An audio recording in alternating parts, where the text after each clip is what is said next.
Bien.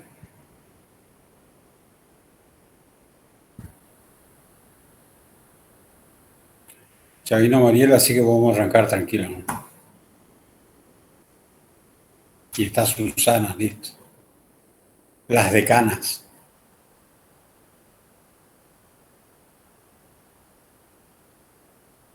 Bueno, la última clase habíamos hablado sobre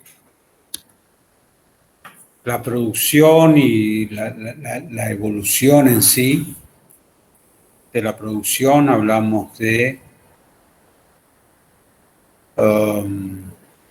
rendimientos a escala, hablamos de economía de alcance y hablamos de sectores económicos. Muy bien, gracias, Tamara. Y los sectores económicos era para poder entender la relación que existe entre uno y otro. ¿Por qué? Porque cada uno de ustedes, cada uno de nosotros, trabajamos o vamos a ir a trabajar a un sector económico con las particularidades de ese sector económico. Por ejemplo, en mi caso, actualmente estoy trabajando en el sector económico de la educación, donde mi rol dentro del sector económico de la educación es el de enseñar. Ese es mi rol dentro del sector económico de la educación. Soy parte del plantel docente. Eso no quita que eventualmente pueda hacer otras cuestiones, otras cosas. Probablemente me toque coordinar todo lo que es la licenciatura en administración. Entonces, más allá de que me toque enseñar, también voy a tener que hacer tareas que están un poquito como de gerenciamiento dentro de lo que es este sector. Y he trabajado en distintos sectores industriales. Mariela, por ejemplo, está trabajando en un sector industrial que es el de previsión. Y generalmente el sector previsional tiene que ver con lo que es jubilaciones, pensiones, etcétera, etcétera, etcétera. A mí antes de eso me tocó trabajar en el sector económico de la salud. Y antes del sector económico de la salud me tocó trabajar donde era, y estuve trabajando en el sector económico de las comunicaciones, en el sector económico de las religiones, porque fui administrador del obispado, por ejemplo, director de Tupambaé. Y antes de eso, en el sector económico automotriz, fui gerente de una concesionaria oficial de Volkswagen, y antes de eso fui gerente del territorio. O sea, son todos distintos sectores económicos. Y antes de eso, una fábrica de cosechadoras. Y usted va a decir, profe, qué capo, impresionante todo lo que conocen. No, a mí me tocó administrar. Por supuesto que para poder administrar tengo que conocer las particularidades mínimas del sector económico donde estoy inserto. Porque después la tarea de administrar en sí es siempre la misma. Es proponer planes de producción de acuerdo a proyecciones de ventas. Es contratar gente. Es definir valores, precio de venta, costos. Es llevar registro de actividades, es tener una contabilidad, es saber liquidar impuestos. Y eso, no importa qué sector económico sea, las tareas son siempre las mismas. Es decir, si yo a Mariela hoy le saco de dónde está y le digo que va a ir a California, por ejemplo, y le va a llevar a lo mejor 2 o 3 semanas, o en realidad le va a llevar un poquito más, 90 días, acostumbrarse a ese nuevo esquema donde lo que se produce es algo distinto, y como es algo distinto, entonces es una organización distinta, y eso quiere decir que voy a tener que tomar en cuenta qué es lo que produce y cómo lo hacen. Cuando yo tenga en cuenta eso, qué es lo que producen y cómo lo hacen, listo. Administrar se volvió extremadamente fácil.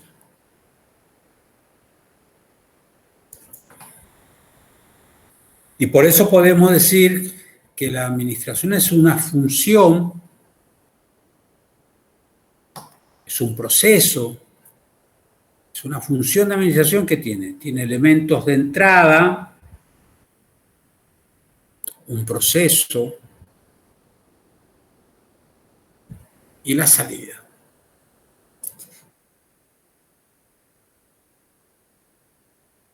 Elementos de entrada es todo lo que se necesita para producir algo.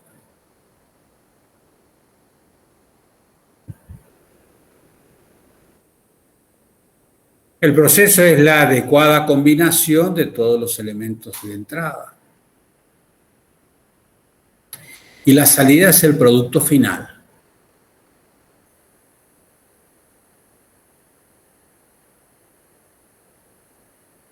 ¿Cuáles son los elementos de entrada, por ejemplo, si voy a fabricar mermelada de frutilla? A ver, diga.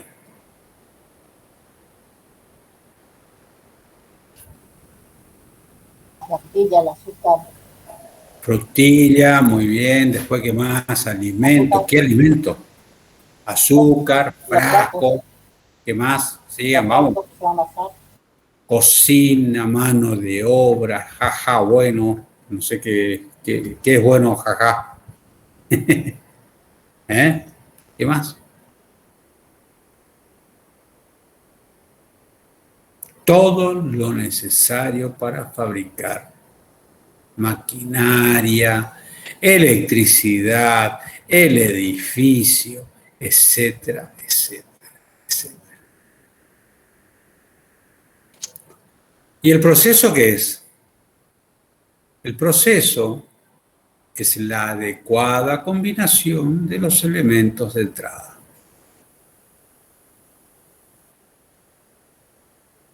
¿Y la salida cuál será?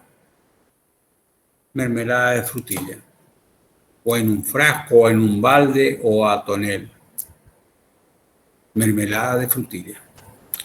Si hice bien el proceso, la mermelada va a ser excelente. Si hice mal, tendremos que tirar.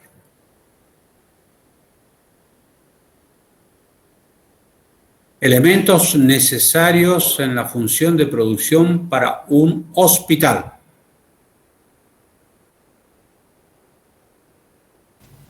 Camas, sábanas. Médicos, camas, sábanas, enfermera. Jeringas y... Jeringa, banco de sangre, insumos médicos, recursos humanos, administrativos, móviles. Se están olvidando de algo que es importante, ¿eh? Algo que es extremadamente importante. ¿Eh? Quirófano, paciente, muy bien, José, claro, sin el paciente. Y bueno, ya que estamos, ¿cuál sería el proceso? Carolina, ¿cuál sería el proceso en el hospital?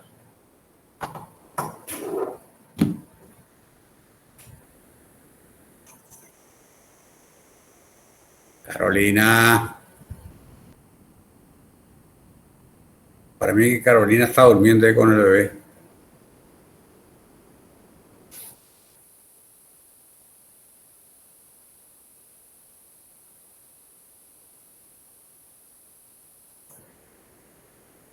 Rafael Sansinski, ¿cuál sería el proceso en un hospital?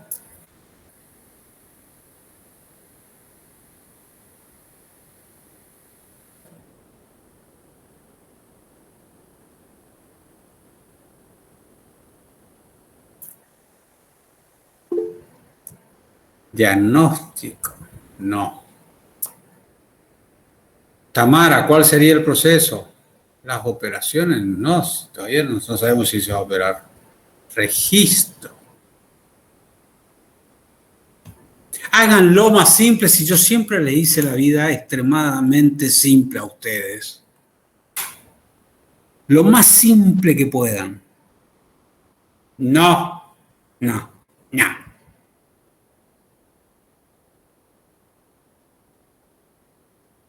No. ¿Saben cuál es el proceso? La adecuada combinación de los elementos de entrada. Ay, ay, es tan difícil entender eso. ¿Se dieron cuenta como yo siempre les simplifico a ustedes? ¿Por qué? Porque si ustedes me contestan eso, quiere decir que cuando ustedes conozcan el proceso en sí, si van a trabajar a un hospital, van a saber dónde se necesita la enfermera y dónde el médico, dónde va a estar el quirófano, dónde va a estar la sala de espera, dónde va a estar el triage. Ahora hablo fino, el triage. ¿Se entiende o no? Pero ustedes cuando van a trabajar a algún lugar, lo primero que tienen que hacer es decir, bueno, a ver, ¿cuál es el producto final? Perfecto. Para hacer eso, ¿qué se necesita? Mira allá. ¿Y el proceso? Y es la adecuada combinación. ¿Y cómo va a ser? Ya vamos viendo. Elemento de entrada para la Facultad de Ciencia Económica para el TUAC.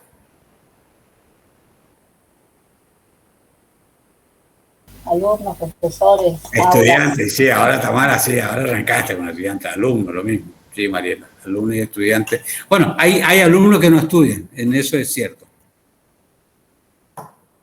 Docentes, el edificio, los bancos, la pizarra, la fibra, el ventilador de techo, la energía eléctrica, el sistema donde ustedes se inscriben, alumnado, etcétera, etcétera, etcétera. ¿Y el proceso, Susana? es la adecuada combinación. Ah, bien, ¿viste cómo aprenden rápido?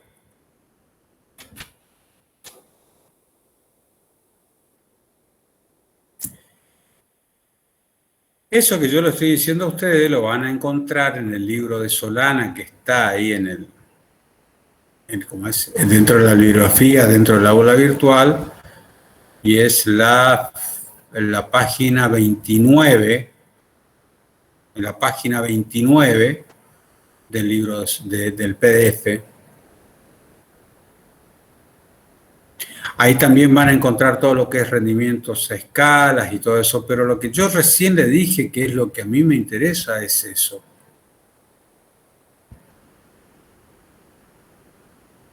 ¿Y qué es lo que me interesa saber ahora? Ahora que ya sabieron, estoy hecho un quisiló hablando, ya sabieron.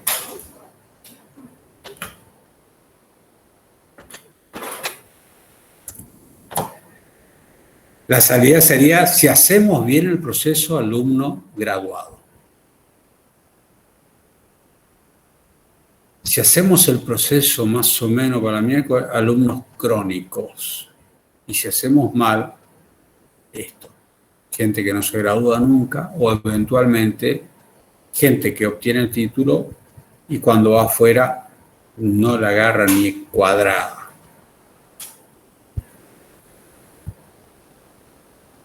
Y ahí es donde está la diferencia, donde justamente uno de los grandes puntos del TUAC de la UNAM es la calidad de los alumnos. Es muy respetado el TUAC de la UNAM. Cuando hablamos de producción, se producen dos tipos de cosas, bienes y servicios. En la página del PDF, en la página, vayan directamente a la página 42 del PDF o a la página 40 del libro, donde dice empresas que producen primordialmente bienes. Eso no es que me interesa mucho, sí. Empresas que proveen, no, esto, a ver. Estoy buscando para no hacerle, se dan cuenta cómo me preocupo por ustedes, ¿no? Porque estoy buscando para que no lean mucho de balde. El planeamiento, no, directamente sí vamos a ir a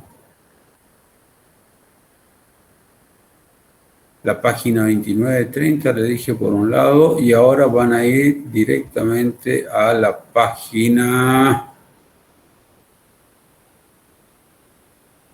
Así.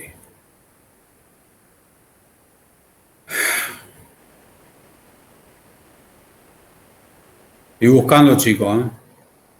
Si no, agarren, léanse todo y después ustedes me dicen.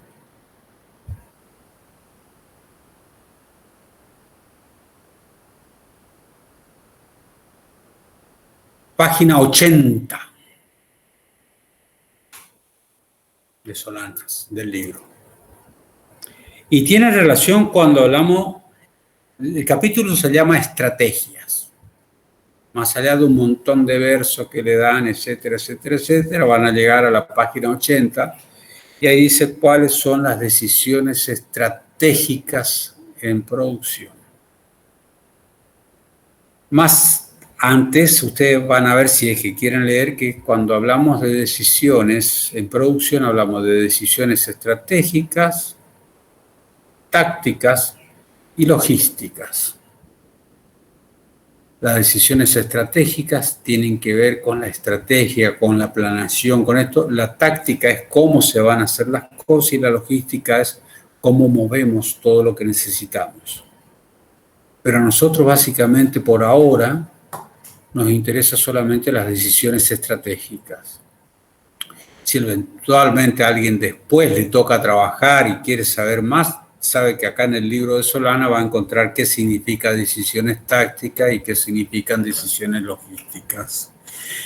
Pero las decisiones estratégicas están pensadas como esas decisiones que son claves para el éxito del negocio y son decisiones que se toman a largo plazo.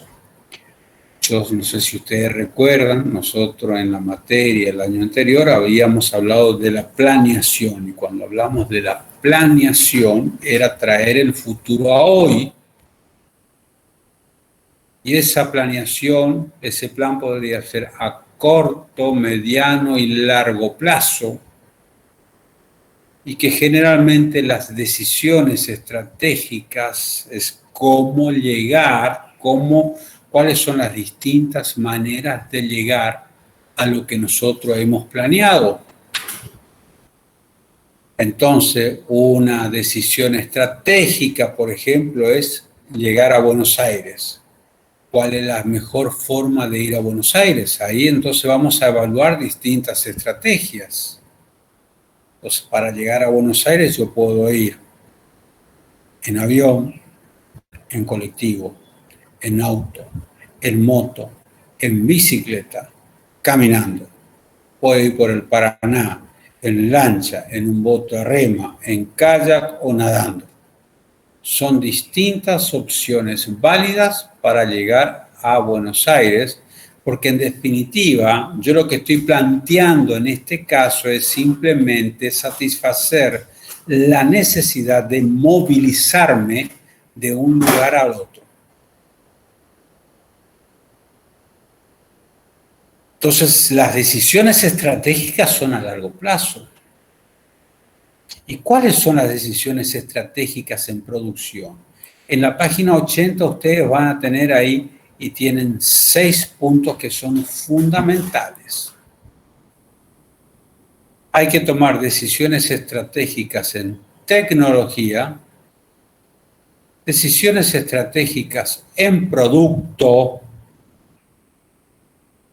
decisiones estratégicas en proceso de producción, por supuesto, decisiones estratégicas en dimensión o tamaño, decisiones estratégicas en localización o ubicación y decisiones estratégicas en organización de la producción.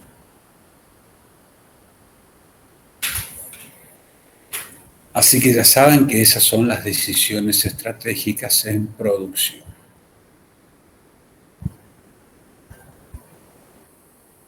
Y ya vamos a ver porque a medida que vamos, en esta unidad vamos a recorrer cada una de esas decisiones estratégicas. Y se van a dar cuenta por qué es estratégica. porque hay que pensar a largo plazo. La primera decisión estratégica es la tecnología y comienza en la página 81 del libro de Solanas. Y ahí lo que interesa saber, primero es, ¿qué es tecnología? Y tecnología, creo que ya hablamos, es la mejor manera de hacer algo. Es ir mejorando permanentemente la manera en que se hacen las cosas.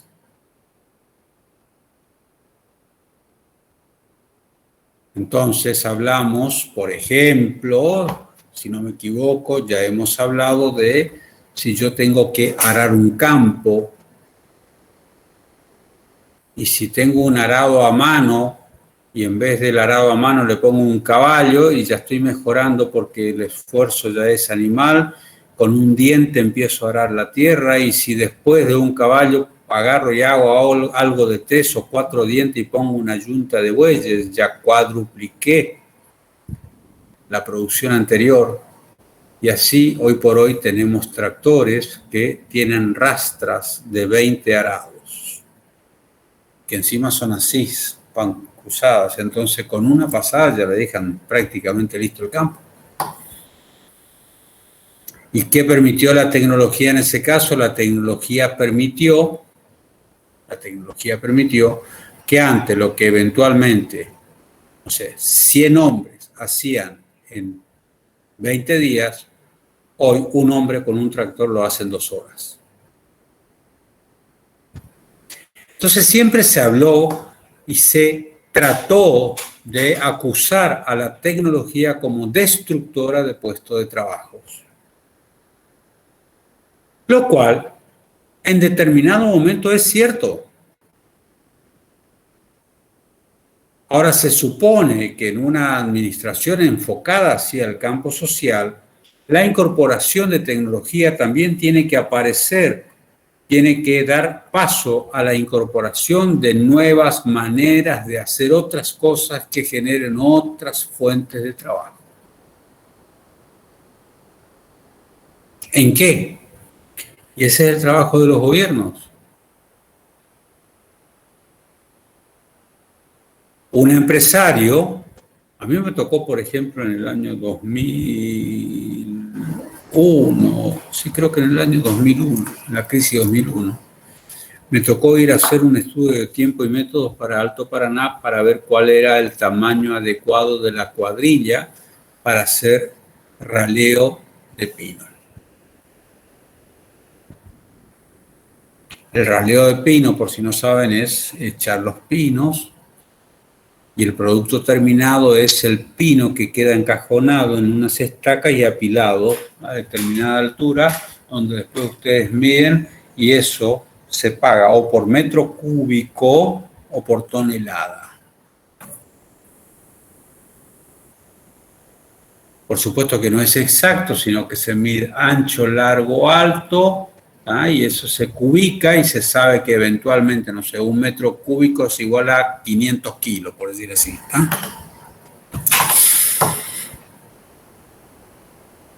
Y me tocó hacer estudio de tiempo y métodos y bueno, llegamos a la conclusión de que vamos a volver a hablar de estudio de tiempo y métodos llegado el momento, pero llegamos a la conclusión de que la mejor cuadrilla, el mejor tamaño de cuadrilla era la de 3 personas. Y en esa época, año 2001, ya Alto Paraná me pidió que haga una evaluación de cuánto era el tiempo de recupero de una raleadora mecánica. Una máquina que hacía lo mismo que las cuadrillas, nada más que en este caso era una persona arriba de una máquina que al final del día con esa máquina tenía el rendimiento a lo mejor de 15 o 20 cuadrillas. Y lo único que había que hacer en esa máquina era cargarle combustible y mantenimiento, nada más. Entonces la decisión de meter una máquina radiadora de golpe dejó sin trabajo a 30 personas, y son 10 cuadrillas. Y esas 30 personas terminaron expulsadas del mercado laboral. ¿A hacer qué? Y probablemente esas personas son las que terminaron viniendo a vivir acá en Villa Lanús, en Garupá, esto, lo otro, porque fueron expulsados. Y en ciudades o en pueblos como esa no es que hay una gran oportunidad laboral para hacer otras cosas. Entonces la tecnología siempre fue vista como expulsora de mano de obra. Hoy por hoy, por ejemplo, no sé, Mariela, pensá la cantidad de procesos que están haciendo ustedes y que eventualmente pueden ser tranquilamente reemplazados por una máquina. ¿Y cuántos quedarían sin trabajo?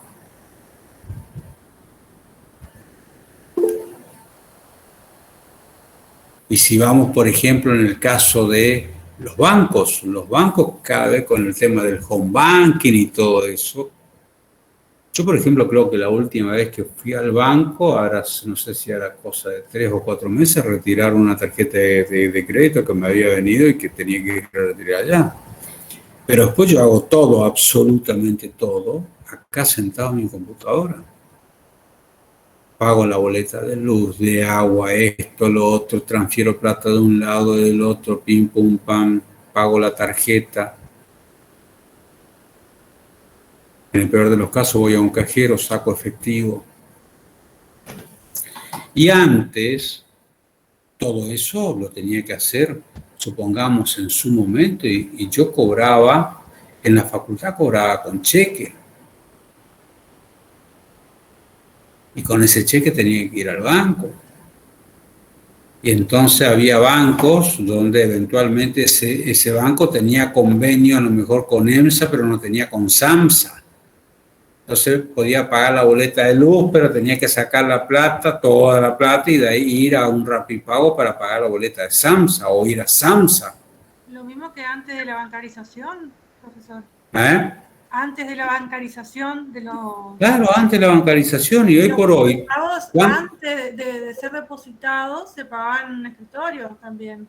También antes de eso vos tenías que... Sí. No era mi época esa. Sí, bueno, vos eso te iba a decir, se ve que te acordás de esa época. No, me acuerdo porque mi papá hacía liquidaciones y pagaba en una empresa donde trabajaba. Yo creo que vos cobrabas tu sueldo con los billetes ese de San Martín, y sí, que se llamaba el peso, ¿te acordás? Estoy bien mantenida nomás. Sí. Pero en la época donde yo gerenciaba, no sé, con Ratti, y uno entraba al Banco Provincia en esa época y había cientos de empleados. Cobrar un cheque, vos pasaba el cheque a la ventanilla, el cajero agarraba el cheque, lo pasaba a alguien atrás, ese alguien atrás tenía una tarjeta como esa tarjeta de mayor contable, donde tenía las cuentas de cada uno, miraba, sacaba la tarjetita de la cuenta de esa empresa, se fijaba si tenía fondos, sí tenía fondos, entonces anotaba este cheque y llevaba, y hacía el acumulado, y ahí ponía un sellito y ahí recién el cajero te pagaba. Es muy antiguo. No, aunque vos no creas, eso es del año... Porque la certificación de firma y todo, ya está todo digitalizado. No, 85, 90, Mariela. No, vos no te olvides que acá la explosión del uso de todo lo que es computación y todo eso, acá con suerte empezó después del 95 en adelante, donde las instituciones empezaron a tecnificar. Pero ahí, por ejemplo, lo que dice Martín es cierto, la tecnología va insumiendo otro tipo de, va requiriendo otro tipo de capacidades que por supuesto son más complejas. Hoy por hoy, la alta demanda de gente relacionada con la IT, o sea, la investigación tecnológica y todo lo que está relacionado con ese sector justamente de tecnología, hay mano de obra escasa. Los ingenieros en sistemas, los ingenieros informáticos, la mayoría de los técnicos en sistemas o técnicos informáticos están todos trabajando y están trabajando bien. Pero por supuesto que a medida que vamos avanzando con lo que es tecnología, cada vez como que se complejiza más determinados sectores de mano de obra y se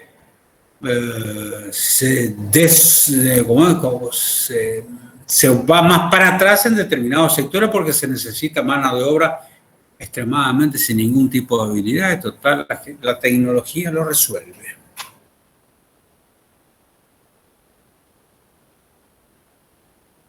Y esa discusión de hombre sí, máquina no, etcétera, etcétera, siempre va a haber y va a seguir existiendo.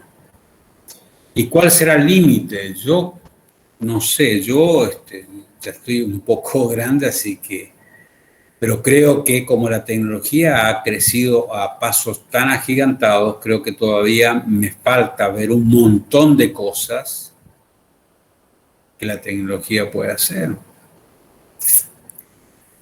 Una de las películas más impactantes que me ha tocado ver, que son de esas películas que cuando la terminas de mirar te dejas así pensando, es Inteligencia Artificial. Si no la vieron, véanla. IA, Inteligencia Artificial. Es justamente sobre eso, Tamara, inteligencia artificial. Y es de Steven Spielberg, así que no te vas a aburrir. La otra es una que no es tan vieja, creo que debe tener 5 años, Ex Machina, un robot con Alicia Vikander. ¿Vieron? Me sé el nombre de los actores y todo. Así que Ex Machina, también véanla. Después, por ejemplo, hay otra donde gran parte de la guerra de Estados Unidos con los países árabes y se resolvía en un contenedor en Estados Unidos donde ahí se manejaban los drones con satélite. Y el tipo que mataba de golpe todo un pueblo estaba sentado en una oficina con aire acondicionado acá en Estados Unidos, mientras que el dron estaba allá a miles de kilómetros y tiraba la bomba en el punto donde lo quería. Y eso ya está ocurriendo. ¿Hacia dónde vamos? ¿Hacia dónde va a quedar relegado el ser humano? Y va a depender de lo que haga el ser humano. ¿Se entiende? Y la tecnología, podríamos decir que probablemente el primer gran descubrimiento tecnológico del hombre fue cómo hacer fuego.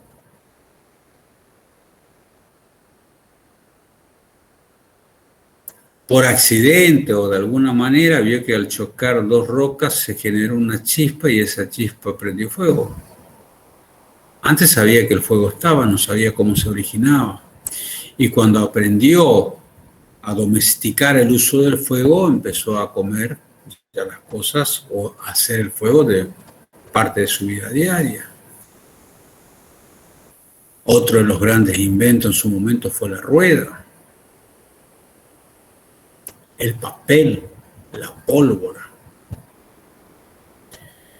Y así vamos a encontrar con inventos, pero que como que la humanidad estuvo bastante quieta por largo periodo de tiempo.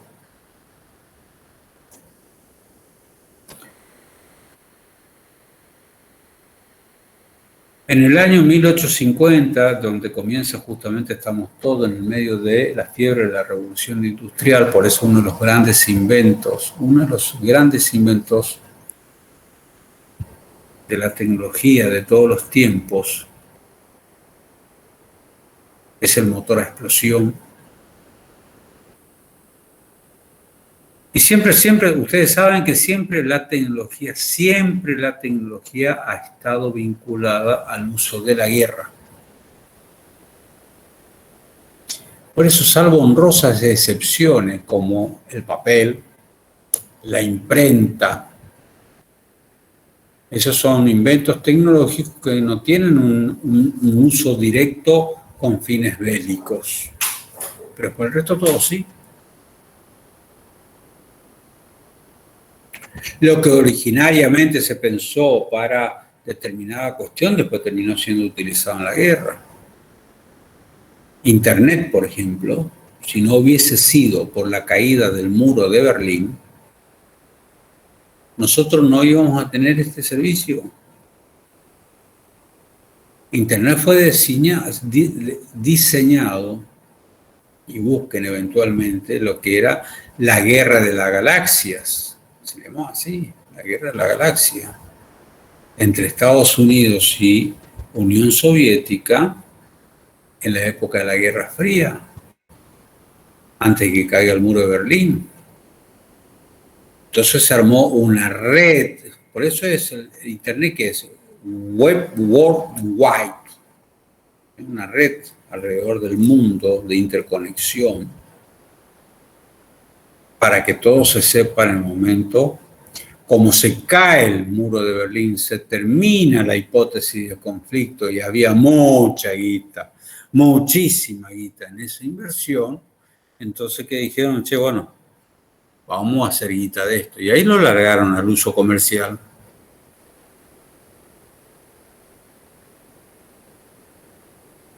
Pero las primeras transmisiones de Internet son del año 1974, 1980. Nada que ver cuando nosotros lo vimos en el año 1995. Ahí ya eran viejas.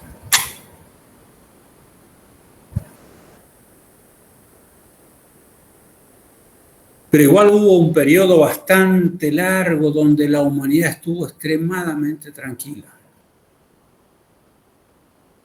Hay una leyenda que dice que cuando la humanidad está muy tranquila, siempre viene alguien a patear el tablero.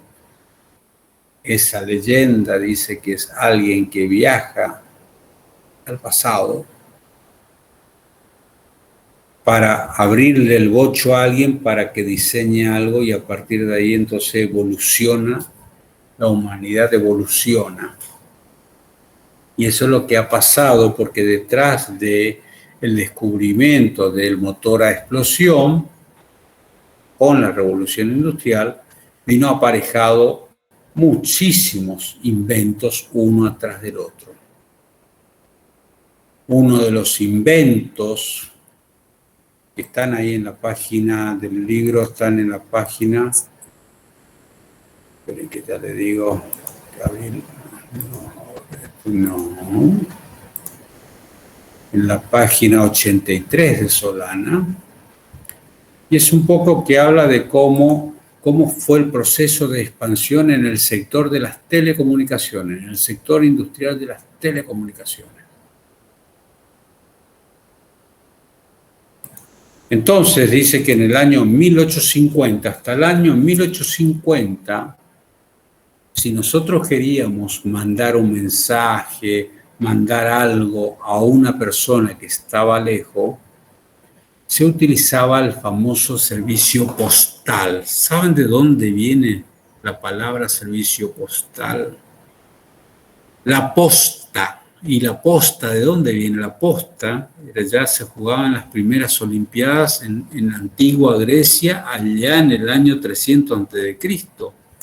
Y era llevar un recado de una ciudad a otra mediante un sistema de relevo. Salía un corredor con la posta, con el testigo, corría, iba, no sé, 30 kilómetros hasta determinado pueblo, ahí esperaba otro corredor que salía corriendo y llevaba otros 30 kilómetros y así, en determinado momento, se recorrían 100, 200 kilómetros con el mismo testigo de un lugar a otro y esa era la manera de comunicarse. Y hasta 1850 esa era la manera de comunicarse. Ese es el sistema postal.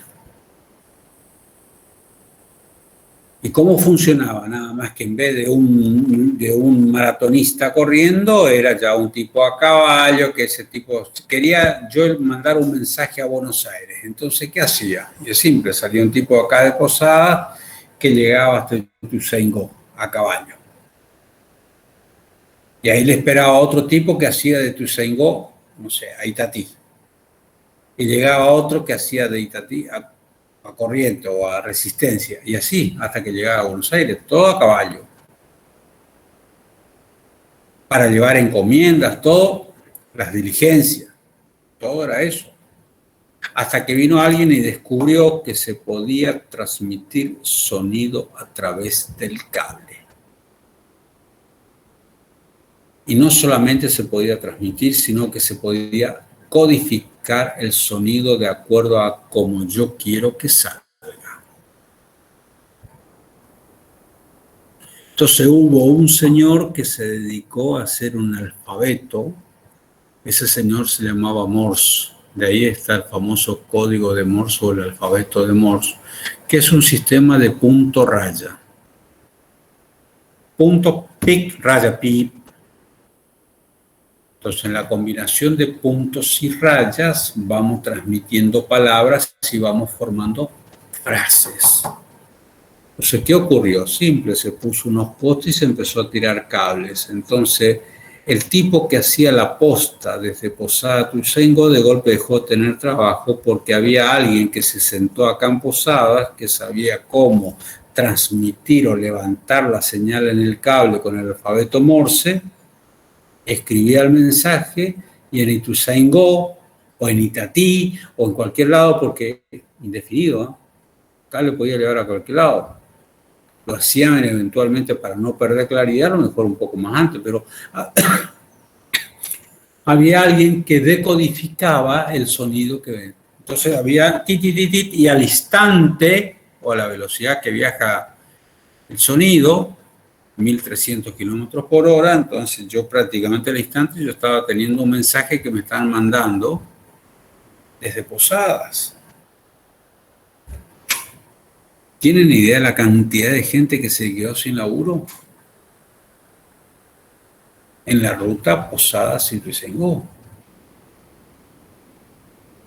Por supuesto que siguieron habiendo sistemas de posta donde, y toda la gente, porque no había el sistema del telégrafo, no había hasta Oberá, hasta Apóstoles, o sea, eso seguían.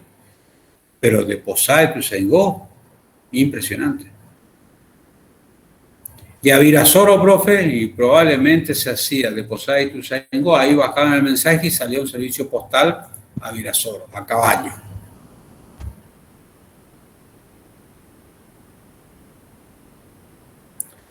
Y ese servicio postal tuvo plena vigencia hasta que en 1880 descubrieron que no solamente era posible transmitir sonidos por el cable, sino que era posible que se pueda transmitir la voz. ¿Cómo es eso? Y sí. O sea, vos me estás diciendo que la voz sí va por un cable, vos le encontrás la frecuencia, le diseñás la frecuencia y la voz va por un cable, y ahí es donde nace el teléfono. ¿Por qué? Porque cada vez que hablo yo con el teléfono estoy codificando la señal que va por el cable, entonces cuelgo el otro teléfono, tiene un decodificador y estoy escuchando así como ustedes me escuchan ahora. Llevó 30 años pasar del punto y raya a que ahora ya no necesito un codificador ni un decodificador para que me diga las cosas, sino que ya las puedo decir y el otro me está escuchando personalmente. Cambió. La cantidad de gente que sabía y que manejaba el telégrafo que se quedó sin laburo.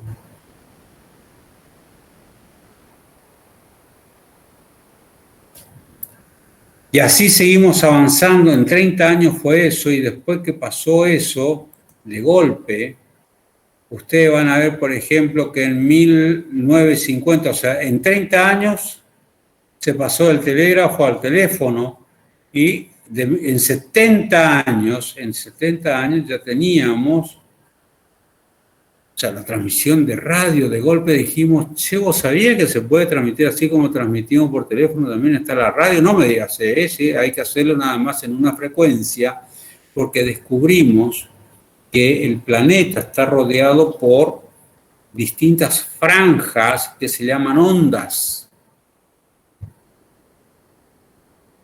Entonces, en aquella época era la famosa onda larga nomás, porque era o sea, el equipo transmisor de radio tiraba una recta hacia arriba y era hasta donde agarraba. Después apareció la onda corta. La onda corta es la que empieza a hacer así, empieza a dar vuelta en el planeta, y por eso es que de golpe acá escuchábamos una radio de Londres, pero los primeros radios eran la famosa amplitud modulada, eran onda larga, AM.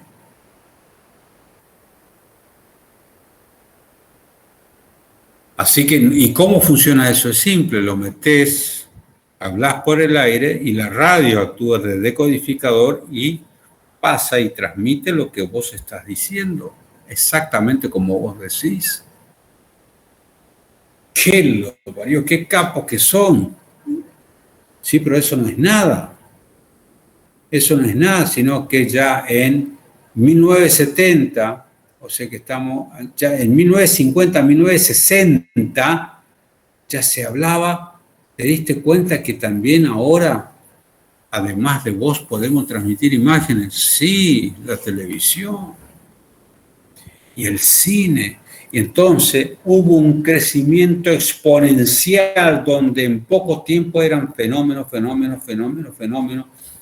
Y como que no tiene techo la tecnología.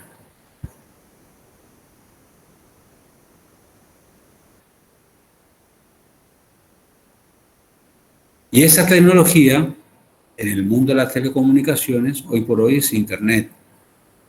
Nada más que Internet está considerado como, a ver, en cada sector industrial o en cada sector de la ciencia o en cada sector de lo que ustedes quieran, nos vamos a encontrar siempre con paradigma. ¿Qué es un paradigma? Cuando se produce un paradigma, a partir de ese paradigma, todo lo que estaba hacia atrás deja de tener vigencia. Se mantiene, pero ya no con la importancia de antes, sino que a partir de este paradigma las cosas se barajan y se dan de nuevo. Es algo totalmente distinto. Por ejemplo, en el mundo de la medicina, cuando apareció los antibióticos, eso fue un paradigma. Alguien descubrió el antibiótico, la gente dejó de morir como mosca producto de infecciones. Es un paradigma. Cuando apareció Sabin, es un paradigma porque desapareció una de las grandes enfermedades de todos los tiempos, que era, como es, con los chicos, que era la poliomielitis. Y empezaron las vacunas son otro paradigma. En el mundo de la salud esos son paradigmas. Y hay paradigmas que afectan a todos los sectores. Es decir, un paradigma, por ejemplo, que afectó a la religión, en el caso de la religión judía, es Cristo. A partir de Cristo, todo lo anterior deja de tener vigencia, salvo para los que siguen siendo judíos, pero para los que vieron otro tipo de mensaje, pasó a ser otra cosa. Entonces, en el mundo religioso, Jesús es un paradigma, Mahoma es un paradigma.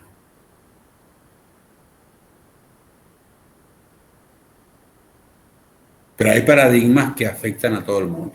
El motor a explosión, por ejemplo, es un paradigma que afectó a todos los sectores, no solamente por la revolución industrial, sino que más allá de todas las aplicaciones que se le dio al motor a explosión,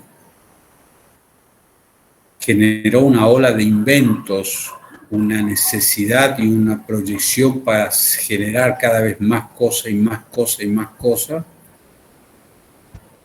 Por eso la revolución industrial está atada con un periodo histórico, rompe un periodo histórico, entramos en otro periodo histórico. La revolución industrial está atada al motor a vapor, la máquina a vapor.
No se le escucha, profesor.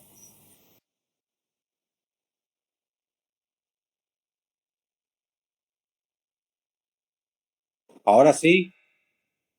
Hola. Ahora sí. Sí, bueno, le comento, acá se cortó internet, ahora se restableció, así que voy a volver a entrar por la PC, pero se cortó.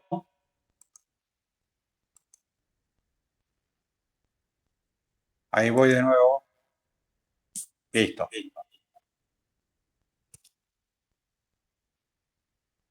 Bien.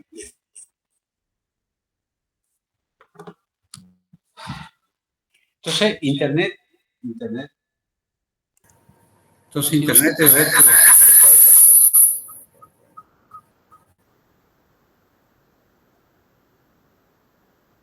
Bueno, ahora sí. Entonces, Internet es otro de los grandes inventos que afectó a toda la humanidad, porque Internet no es solamente para el mundo de las comunicaciones, afectó al mundo de la medicina, al mundo de la química, al mundo de la física, afectó nuestras vidas sociales, todo. Y esos son los grandes inventos. Internet está considerado como el último gran invento de todos los tiempos, el último. ¿Qué será que viene después? No sé, por ahí vienen los viajes de teletransportación tipo viaje a las estrellas, ¿recuerdan? O los viajes en el tiempo, lo cual según Stephen Hawking, sí, podemos ir al futuro pero al pasado nunca, ¿no? Pero eso, se está hablando mucho de la física cuántica. Esperen que voy a atender acá. Esperen.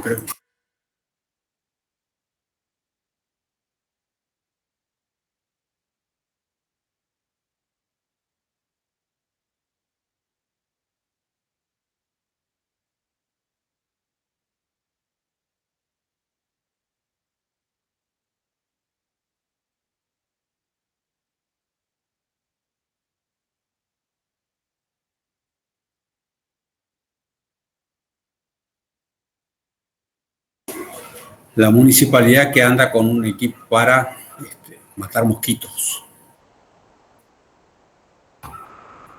Lo cual nosotros tenemos nuestro propio, por ahí, ¿cómo es? Atomizador. Matamos nosotros, ¿no? Bueno, como le decía,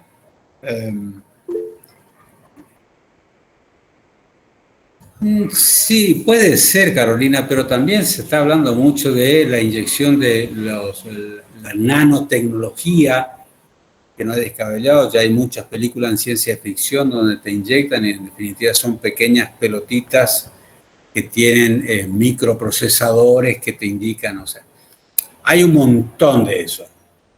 Por eso es que cuando nos falta el que agarra y dice que justamente la vacuna contra el coronavirus es para eso, y el que dice eso es un bruto, porque de última, lo que se está muriendo ahora por coronavirus son justamente los que no se están poniendo la vacuna. Ese ruido, ese ruido que escuchan es el mosquitero que anda dando vueltas. Pero bueno, esa es la tecnología y ahí es donde nosotros aceptamos o no la tecnología. Como conclusión de lo que es la tecnología, no existe tecnología buena o tecnología mala. El uso de la tecnología es de acuerdo al uso que nosotros le damos. Por ejemplo, gracias a Internet, nosotros podemos acceder a este tipo de reunión que antes no teníamos.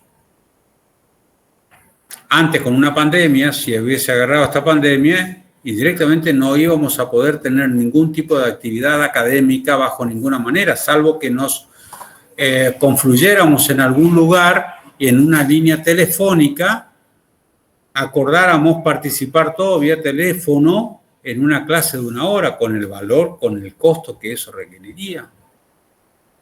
Gracias a Internet, si eventualmente me duele el ojo izquierdo y tengo comezón en el meñique en el mismo momento, pongo en Google ojo izquierdo, comezón en el meñique, y ahí dice, o anda a bañarte o anda a hacerte urgente una tomografía, más o menos así.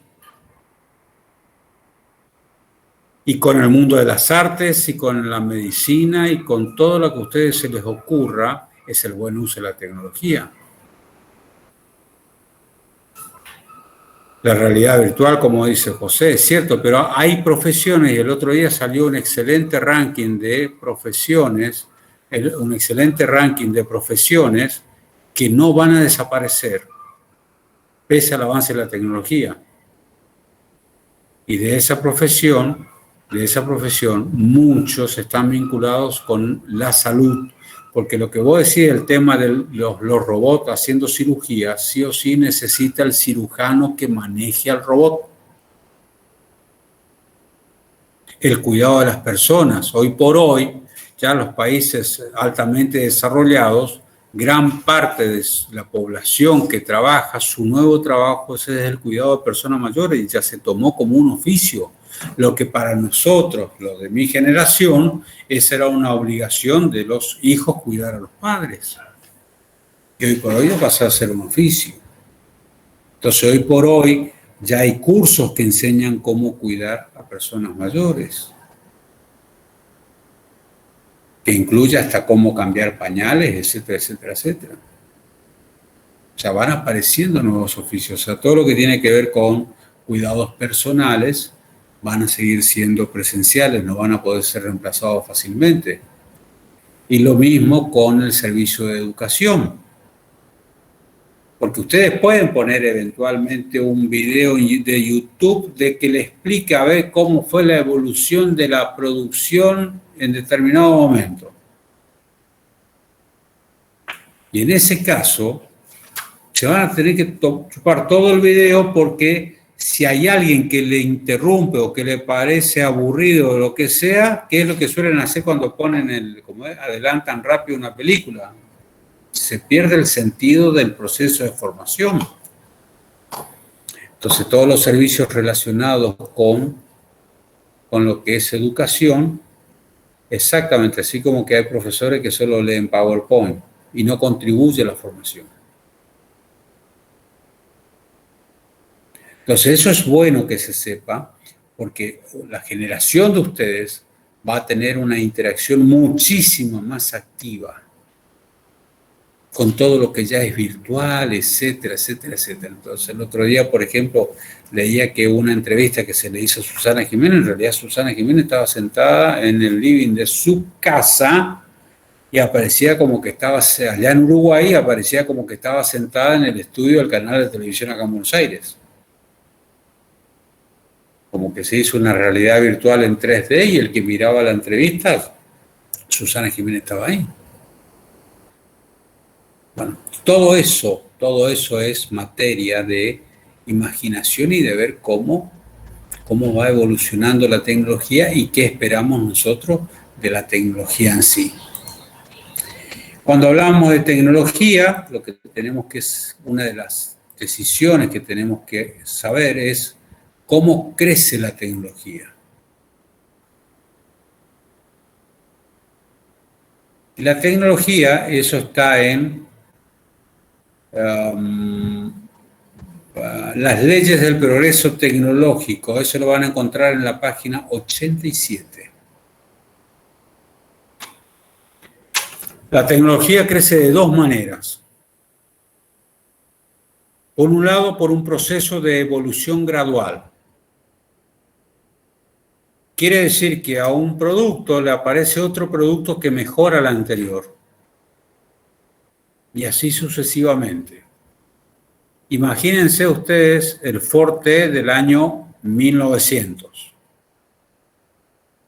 Motor, transmisión, 4 ruedas, transporta gente. No tiene nada que envidiarle, absolutamente nada que envidiarle al Ford Mondeo. Porque el Ford Mondeo es motor, transmisión, transporta gente. Nada más que el Ford Mondeo fue la evolución del Ford T a lo largo de los años. Es decir, y usted me dice, no, profe, pero ahora va a aparecer el auto que a su vez vuela. No, para entonces deja de ser auto, pasa a ser un híbrido que podríamos decir es un auto volador o un avión que anda en la ruta, pero ya deja de ser auto, es otro producto, es otra cosa. Y eventualmente hablaremos de ese otro producto. Y esa es la evolución gradual.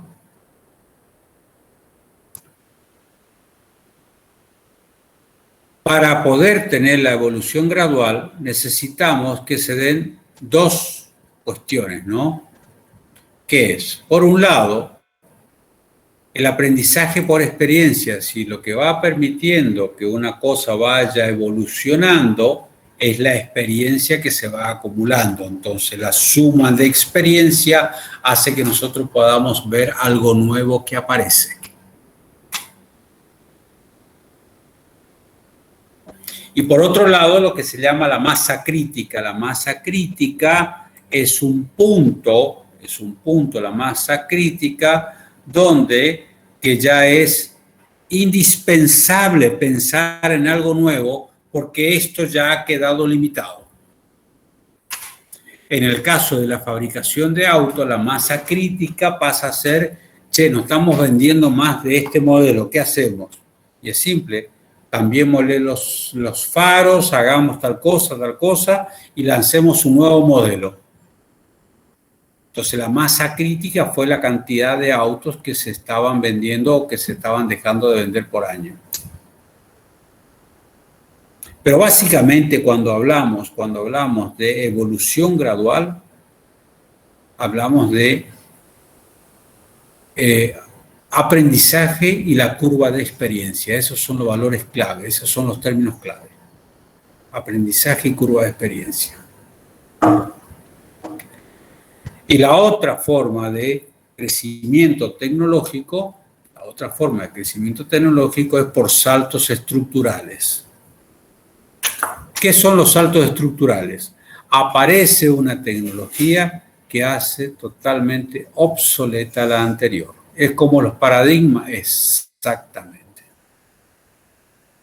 Cuando apareció el telégrafo, hizo obsoleto al sistema de postas por relevo. Cuando apareció el teléfono, pero el sistema de postas por relevo no desapareció. Como yo le dije, probablemente de Apóstol a Posada, de Over a Posada seguía existiendo, de Ituzaingó a Villasoro. Cuando aparece el teléfono, desaparece el telégrafo, pero no desaparece. Hasta hoy se sigue usando el telégrafo y el lenguaje, el código Morse. Por ejemplo, los submarinos atómicos tienen un sistema de telégrafo porque no necesitan de una energía adicional para generar sonido. El sonido se transporta igual. Y después cuando el teléfono aparece el celular y como que deja obsoleto al teléfono. Hoy por hoy prácticamente nadie tiene teléfono fijo.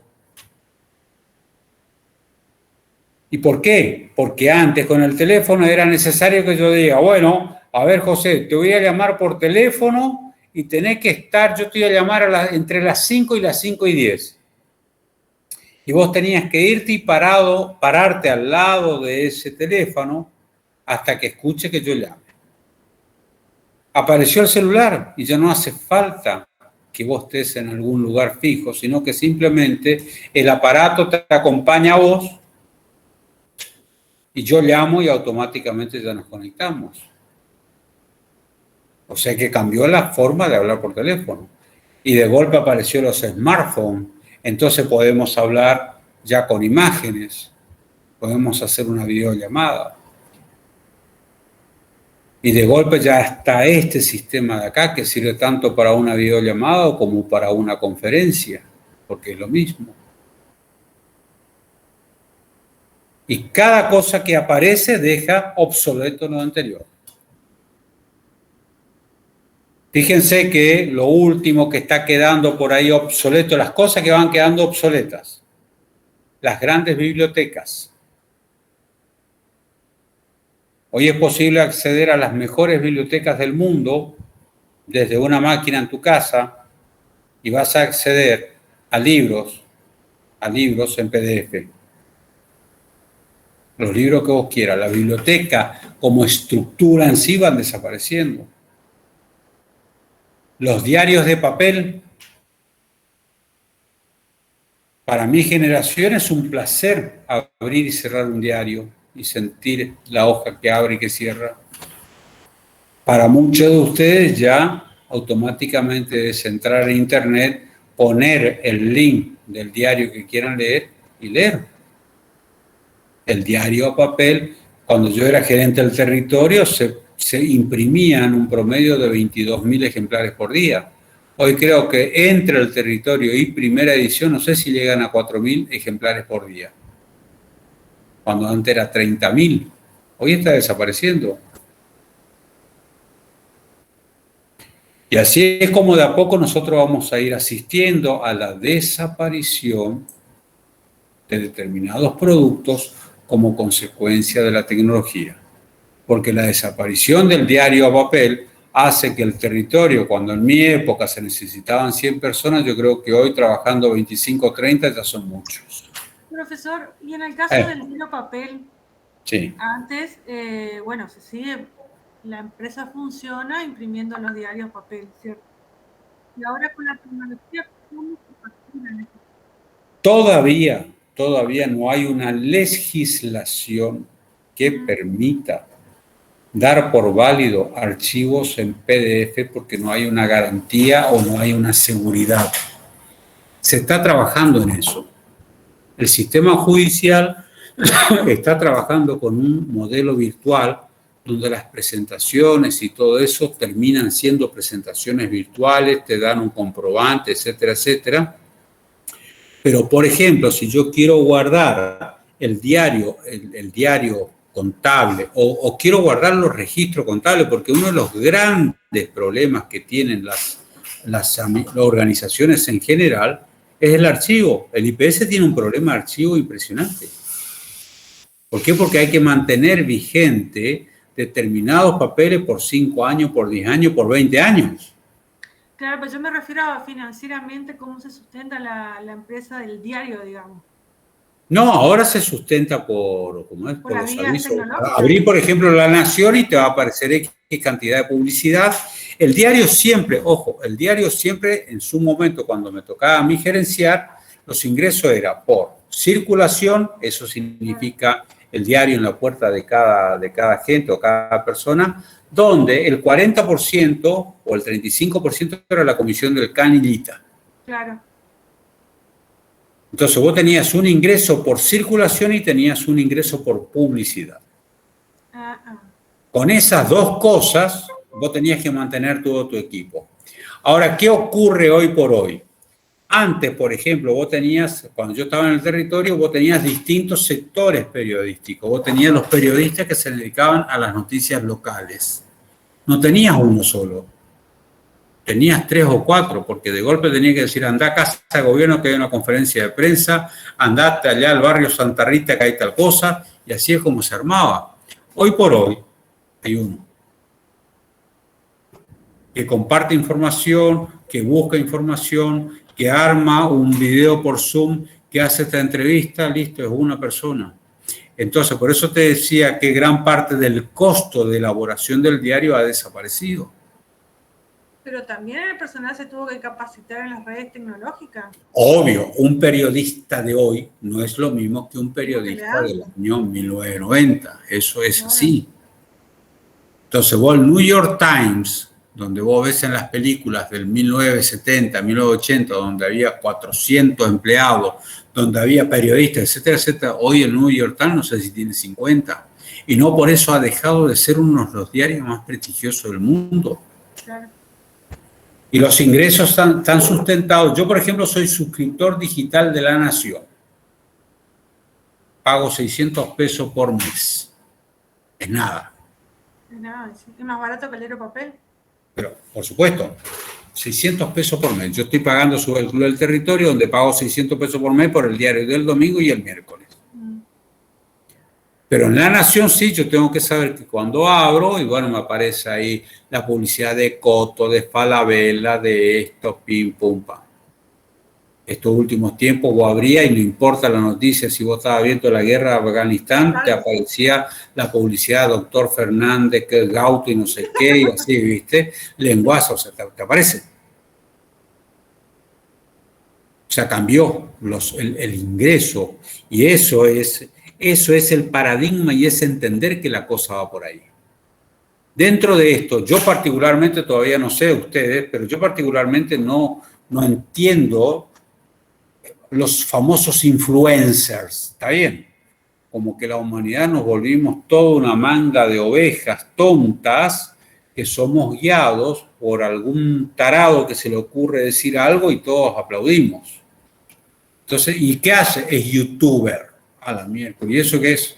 Y gana plata publicando pavadas. El otro día escuchaba en una radio donde un chico de 10 años, los padres le compraron el equipo, le compraron todo y gana en dólares jugando jueguitos. Le pagan por jugar jueguitos. Entonces los famosos Instagramers que de golpe llegan a 1 millón o a 10.000 o a 20.000, cuando tienen 20.000, ya pasan a ser interesantes, entonces alguien te contrata. ¿Por qué? Porque significa que vos sos, con esa cantidad de seguidores, sos muy influyente. Eso significa que con esa cantidad de seguidores yo agarro y digo, tomen Fernet Branca y todo el mundo va a salir a comprar Fernet Branca. ¿Se entiende lo que les digo o no? Entonces cambió la manera de comunicar, cambió la manera de socializar, etcétera, etcétera, etcétera. La moda es otra historia, José, los vloggers, todo eso, esa es otra. Estamos hablando ya, porque en definitiva siempre hubo alguien que se vistió distinto al resto o que tenía una apariencia distinta. El problema es cuando tenemos ya y estamos siguiendo atentamente a influencers, que está claro, yo probablemente lo haga porque, no sé, lo veo a Feynman, lo veo a Jonathan Viale. Eso quiere decir que de alguna u otra manera están siendo influencers para mí. Tampoco no los tomo al pie de la letra. Lo veo a Kike Wolf en Simplemente Fútbol. ¿Ah? Pero bueno, esa es la tecnología. Entonces se entendió lo que es evolución tecnológica, evolución gradual y saltos estructurales. Vayan pensando en los distintos inventos en evolución gradual y en saltos estructurales y eventualmente la próxima clase. A ver, cuéntenme qué encontraron. No vengan a hablarme del teléfono porque ya lo vimos. ¿Ah? No vengan a hablarme del auto porque ya lo vimos, así que piensen en cualquier otra cosa. Bueno, chicos, hasta la próxima clase. Hasta la próxima.